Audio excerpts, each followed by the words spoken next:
ወደ ዴንማርክ ያቀናው ቸልሲ ልምዱን ተጠቅሞ 2-1 አሸንፎ መጥቷል። ውጤቱ ይገባዋል ወይ? በተለይ በመጀመሪያው አጋማሽ ቸልሲ ይህንን ዋንጫ የሚያሸንፍ ከሆነ ከነበሩት ደካማ ብቃቶች ውስጥ አንዱ ነበር። ቁጥራዊ መረጃዎችን ስናይ ቸልሲ 5 ሹቶችን አድርጓል።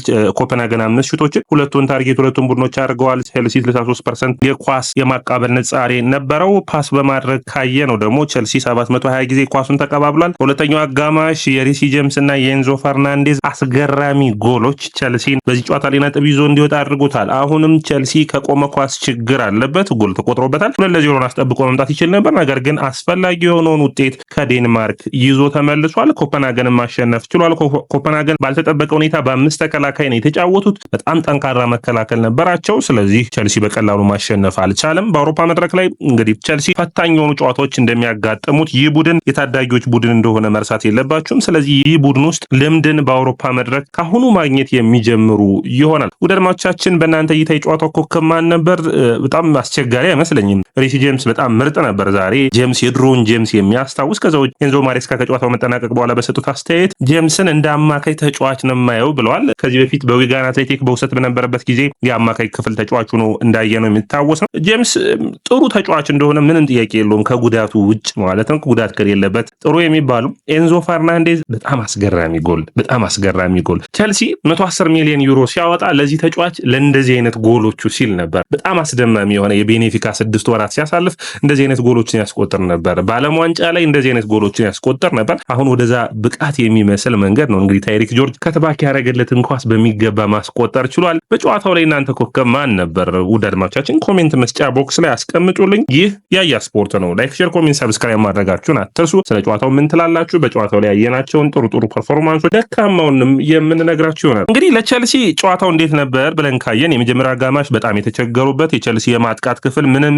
ይህ ነው የሚባል ጠንካራ ሙከራን ያላደረገበት መከላከሉን በተለይ በ5 ተከላካይ የሚከላከለውን ቡድን አሁንም ቸልሲ ወደ ሳጥን ውስጥ በሚገባ የማጥቃት ክፍሉን የሚያዳክሙ ነው ተገኝቷል። በቸልሲ በኮንፈረንስ ሊጉ ጠንካራ ቡድን ነው ባለፉት 6 ጨዋታዎች በሊጉ ባሳየው ብቃት ላይ። ነገር ግን ከኮንፈረንስ ሊጉ ከመግባቱ በፊት ሴርቬትን ሲገጥም እንደዚህ አይነት ግልጽ የሆኑ ችግሮች ነበሩበት። ባለፉት ጨዋታዎች 6ቱን የውድድር የሊግ ጨዋታዎች ሲያደርግ ተቀያሪ ተጫዋቾች ነበሩት። እነ ዴሳሲ፣ ሬናቶ ቬጋ፣ ሌላኛው ተጫዋች የሆነው ጃኦ ፌሊክስ ነበሩ እዚህ ቡድን ውስጥ። አሁን ግን እነሱ ተጫዋቾች አለመኖራቸውን ተከትሎ ከዋናው ቡድን ጋር የሚዋሃድ ቡድንን ለመስራት ሞክረዋል። በተለይ ሳሚ ማሃኪን ነው እንግዲህ 17 ዓመት ታዳጊ አጥቂ አድርገው ያስጀመሩት። ከባድ ውሳኔ ነበር ለኔ ሲታየኝ።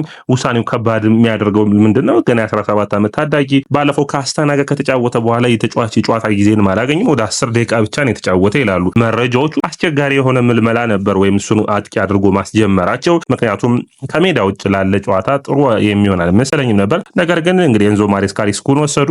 ከዛ በኋላ ግን ተጫዋቹን ቀይረው አስወጥቶታል። ጥሩ የሚባል ነው። ፓልመር ቋሚ ሆኖ መጀመሩ ሌላኛው መረጃ የሚሆን ነው። ፓልመር እንግዲህ አይ ቲንክ ኤንዞ ማሬስካ በዚህ ጨዋታ ላይ ጎል እንዲያስቆጠርና ፓልመርን ወደ ጨዋታ ለማምጣት ያደረጉበት ጥረት ነው። ነገር ግን አሁንም ፓልመር ጎል ማግኘት አልቻለም። ስራዎቹ አሉ፣ ጥረቶቹ አሉ፣ ሙከራዎቹ አሉ።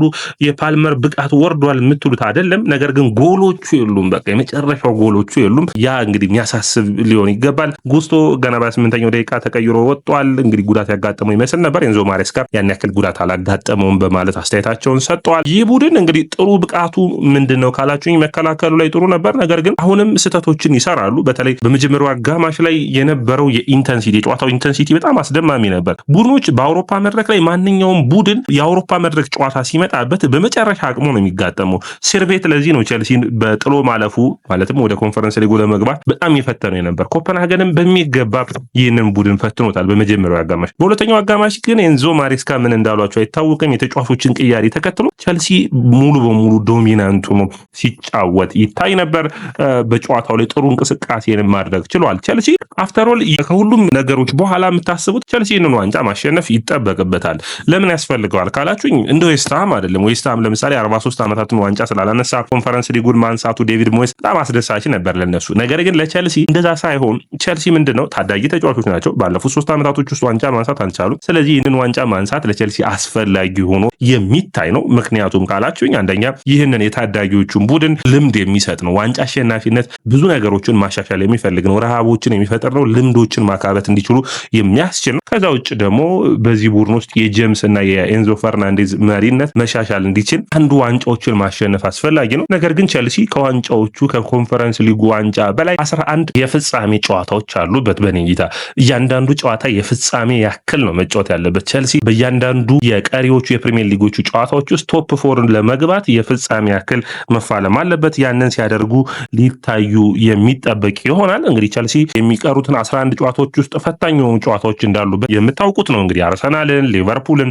ማንቸስተር ዩናይትድን፣ ቶተናምን አልገጠመም። ማንቸስተር ሲቲ ነው ከትልልቆቹ ቡድኖች የገጠመው። ሜቢ በርንማውዝን ገጥሟል። ኒውካስትልን የሚጫወት ይሆናል፣ ኖቲንግሃም ፎረስትን። ስለዚህ ከባባድ ጨዋታዎች አሉበት። በሜዳው የሚያደርጋቸውን ጨዋታዎች ማሸነፍ፣ ከሜዳ ውጭ ያሉትን ደግሞ ጥሩ ነጥቦችን ይዞ ለመውጣት ጥረት ማድረግ ይጠበቅበታል። ከፊቱ ሌስተር ሲቲ አለ። ሌስተር ሲቲ ማሸነፍ ግድ ይሏል። ነገር ግን ወደ ትናንትናው ጨዋታ እናተኩርና እንግዲህ በሜዳ ላይ የጄምስ በ46ኛው ደቂቃ ላይ ያስቆጠረው እኔ ጎሉ ሲቆጠር በቀላሉ የበረኛ ስህተት ያለበት አይነት ጎል ነው የሚመስለው። ነገር ግን ጎሉን በድጋሚ ስታዩት ነው የምትረዱት። በጣም ቦታውን አይቶ ስፔሱን አይቶ ነው የመታው። ጥሩ የሆነ ጎል ነው ያስቆጠረው። ከዛ ውጭ የቡድኑን ሪትም የሚለውጥ ቸልሲ እንደዚህ አይነት ጎሎች ያስፈልጉታል። ከርቀት እየተመቱ የሚቆጠሩ የቡድኑን ሪትም በተቸገረባቸው ጨዋታዎች ቡድኑን ወደ ጨዋታ የሚመልሱ አይነት ጎሎች ናቸው። በጣም አስደማሚ ጎል ነው። ጄምስ እንግዲህ ከዊጋን አትሌቲክ ጀምሮ በአማካኝ ሚና ላይ እንደሚጫወት ይታወቃል። በአምና 43 ጨዋታዎች አልፈውታል በጉዳት። በጣም ያሳዝን ተጫዋች ነው። ምክንያቱም ይህ ተጫዋች በእንግሊዝ ብሔራዊ ቡድን ሁሉ የእንግሊዝ ፕሪሚየር ሊግ ምርጡ የቀይ መስመር ተከላካይ ይሆናል ተብሎ የሚጠበቅ ነበር። ከአርኖልድ የተሻለ የመከላከል አቅም አለው በሚል ነገር ግን ጥሩ ፐርፎርማንስ እንዳለው ከጊዜ ወደ ጊዜ እያሳየ ይገኛል። አሁንም ብቃቱ እንዳለ ይታወቃል። የጉዳት ሁኔታ ነው። ጉዳቱ ተመልሶ እንዳይመጣ ጥረቶችን እያደረገ ነው። አንድ መረጃ እያየው ነበር፣ የጂም ስራዎችን ትቷል የሚል ነው። እንግዲህ ከዚህ በፊት የአካላዊ ብቃቱን ታዩት ነበር። ስለዚህ ያንን ትቶ ኖርማል የሆኑ ትሬኒንጎችን ብቻ በመስራት ከዛ ውጭ እረፍቶችን ወስደዋል የሚል ነው። በነፃነት ሲጫወት ይታያል። እንደኔ እይታ ጄምስን ከረጅም ጊዜ በኋላ ነው እንደዚህ በነፃነት አስቶን ቪላ ጨዋታ ላይ አማካይ ተጫዋች ሆኖ ታዩት ነበር። ነገር ግን የሆኑ ችግሮች እንዳሉበት ይታያል። በዚህኛው ጨዋታ ግን ምንድን ያዩት ፉል ፊትነሱ ላይ እንዳለ የሚሯሯጥበት መንገድ፣ ቦታዎችን የሚሸፍንበት መንገድ በጣም የተለየ ነው። ቦል ፕሮግረስ ማድረግ የሚችል ተጫዋች ነው። ወደፊት መጠጋት የሚችል ተጫዋች ነው። ኳሶችን ማጥቃት የሚችል ተጫዋች ነው። ውጤታማ ማድረግ ቸልሲዎች ይህንን ተጫዋች ይፈልጋሉ። ጄምስ ለቸልሲ ከኮባም የወጣ አስፈላጊ ተጫዋች እንደሆነ ነው አምበልነቱ የሚናገር ነው። ኤንዞ ማሬስካም ከጨዋታው መጠናቀቅ በኋላ በሰጡት አስተያየት በግልጽ እንደተናገሩት ይህ ተጫዋች የመጀመሪያ ቀን ቸልሲ እንደፈረምኩ ደውዬ ነገርኩት በአማካይ መስመር ላይ እሱን መጠቀም እንደሚፈልገው። አንደኛ ቦክስ ቱ ቦክስ የሚሆን ነው፣ ለካይሴዶም ሽፋን የሚሰጥ ነው፣ መፋለም የሚችል ተጫዋች ነው። ስለዚህ በመስመሮች መካከል መከላከል የሚችል ነው። ስለዚህ አስፈላጊ ተጫዋች ሆኖ የምናየው ይሆናል። ከዛ ውጭ የኤንዞ ፈርናንዴስ ተቀይሮ ገብቶ ያስቆጠረው ጎል በጣም ጥሩ ፐርፎርማንሱን የሚያሳይ ነው። ሌላኛው ብዙ ጊዜ የማናወራለት ታይሪክ ጆርጅ ነው። ትናንተም አሁንም ቢሆን ጥሩ ብቃቱን አይተናል። በጣም የተሻለ ምርጥ ብቃቱ ላይ ባይሆንም ጥሩ ብቃቱን አይተናል። ፓልመር መጠነኛ ብቃቱ ላይ ነው። በጨዋታው ላይ ደካማ ብቃትን ያሳየው ግን አንድ ተጫዋች ነው ወዳድማቻችን፣ እሱም ዱዋንስ ቤሪሃል ነው።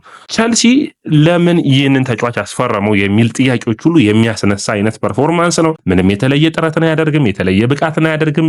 ምንም ይሄ ነው የሚባል ፐርፎርማንስን አታዩበትም። ነገር ግን ይህ ተጫዋች አሁንም የዚህ ቡድን አካሉ ነው፣ ይቀጥላል። ከዛ ውጭ ይህንን ተጫዋች በጥር ዝውውር መስኮት መልቀቅ የነበረባቸው ይህንን ነው። ነገር ግን ቬጋንና እንዲሁም ደግሞ ፌሊክስ መልቀቃቸው ልክ እንዳልነበር የሚታይ ይመስለኛል። እንግዲህ ይህ ቡድን ያንዳንዱ ጨዋታዎች ውስጥ ተፋልሞ ወደ ቻምፒዮንስ ሊግ መመለስ ያስፈልገዋል። በጨዋታው ላይ እንግዲህ የቆመ ኳስ ችግሩ አሁንም ቸልሲ የመከላከል ችግሮች አሉበት። ነገር ግን የቆመ ኳሱ ደግሞ ከጊዜ ወደ ጊዜ ከፍ እያለ መጥቷል። በሚገባ ማሻሻል ይጠበቃል። ያንን የሚያደርጉ ከሆነ ስኬታማ ይሆናሉ። በፕሪሚየር ሊጉ ያለባቸውን ፈተናዎች እንግዲህ የሌስተር ሲቲ ጨዋታ፣ ከዛ በመቀጠል አርሰናል ኤሚሬትስ ድረስ ይገጥማሉ። እነዚህን ጨዋታዎች ማሸነፍ ችለው ቶፕ 4 ወይም ቶፕ 5 ሆኖ የሚጠናቀቁ ከሆነ በተለይ ዘንድሮ በአውሮፓ መድረክ ላይ የእንግሊዝ ቡድኖች ጥሩ ብቃት ላይ ነው የሚገኙት። አይ ቲንክ አሁን ወደ ሩብ ፍጻሜም የማለፍ ሂደታቸው አርሰናል፣ ሊቨርፑል፣ አስቶን ቪላ ጥሩ ላይ ናቸው ያሉት። ቸልሲን በኮንፈረንስ ሊጉ አለ። ከዛ ውጭ በዩሮፓ ሊጉ ቶተንሃም እና እንዲሁም ደግሞ ማንቸስተር ዩናይትድ አሉ። እነዚህ ውጤቶች ተጠቃለለ እንግዲህ አምስተኛ ቡድን ማሳተፍ እንግዲህ የእንግሊዝ ፕሪሚየር ሊግ የሚችል ይሆናል። ያ በጣም የሚያግዛቸው ነው የሚሆኑት። ነገር ግን እንደ ቡድን ቸልሲ የአማካይ መስመሩ ላይ የተከላካይ መስመሩ ላይ ያደረጉት ቅያሪ ኤንዞ ማሬስካ ባልተለመደ መልኩ ብዙ አስተያየቶችና ብዙ ቡድኑን ለማሻሻል ሞክሯል። አስፈላጊ የሆነ ነው። ከዚህ በፊት የቅያሪ ላይ የሚነሳባቸውን ጥያቄ የሚመልስ ሆኖ ነው ያገኙት። ከዛ ውጭ ክሪስቶፈር ኩኩ ተቀይሮ ገብቷል። ጥሩ ሩጫዎችን ማድረግ ችሏል። ያልቀየሯቸውን ተጫዋቾች ደግሞ በቀጣይ ጨዋታዎች እንግዲህ ለሌስተር ሲቲው ጨዋታ በደንብ ፊትነሳቸው ከፍ ብሎ የሚታይ ይሆናል። በተለይ ኔቶ ቸልሲ አሁን ይፈልገዋል። ስለዚህ ኔቶን ሪስክ ማድረግ አልፈለጉም። ያ ጥሩ ሂደት ነው ብዬ አስባለሁ። ኔቶ በቀላሉ የሚጎዳና ጨዋታዎች የሚያልፉት ተጫዋች ነው። ስለዚህ ለፕሪሚየር ሊጉ አስፈላጊ ለሆነ ጨዋታ ማቆየት ኔቶን በአጥቂነት መስመር ለቸልሲ አስፈላጊ ነው ይታያል። ያንንም በሚገባ አድርገውታል። ቸልሲ በቀጥታ እንግዲህ በቀጣይ ሳምንት ኮፐንሃገንን በሜዳቸው ይገጥማሉ። ያንን ማሸነፍ የሚችሉ ይመስለኛል። ወደ ቀጣዩ ዙር የማለፍ እድሉን በሚገባ ማስፋት ችሏል። ይህንን ውድድር ቸልሲ የሚያሸንፍ ከሆነ በጣም አስፈላጊ ሆኖ እንግዲህ በቸልሲ የዋንጫ ዝርዝሮች ውስጥ የሚገባ ይሆናል። ምክንያቱም ዋንጫን ካላሸነፉ ብዙ ጊዜ ሆኗቸዋል። ያ ራሱ አንዱ ዋንጫውን እንዲያሸንፉና ለዋንጫው ያላቸውን ግምት ከፍ እንዲል የሚያደርግ ነው። ውድ አድማጮቻችን ይህ ያያ ስፖርት ነው። ላይክ፣ ሼር፣ ኮሜንት፣ ሰብስክራይብ ማድረጋችሁን አትርሱ። ከዛ ውጭ እንግዲህ ያላችሁን አስተያየት አስቀምጡልኝ። የኮፐንሃገኑ ጨዋታ የተለየ ብቃት የተለየ ፐርፎርማንስ ነው ተብሎ በጥልቅ የምናወራብለት የተለየ ፐርፎርማንስ አልታየም። ነገር ግን ዋናው ነጥቡን መሰብሰባቸውና ወይም ወደ ጥሎ ማለፍ የሚያስችል ፖዚሽን ላይ ቸልሲ ራሱን ማግኘቱ ነው። ያንን ማድረግ ችሏል።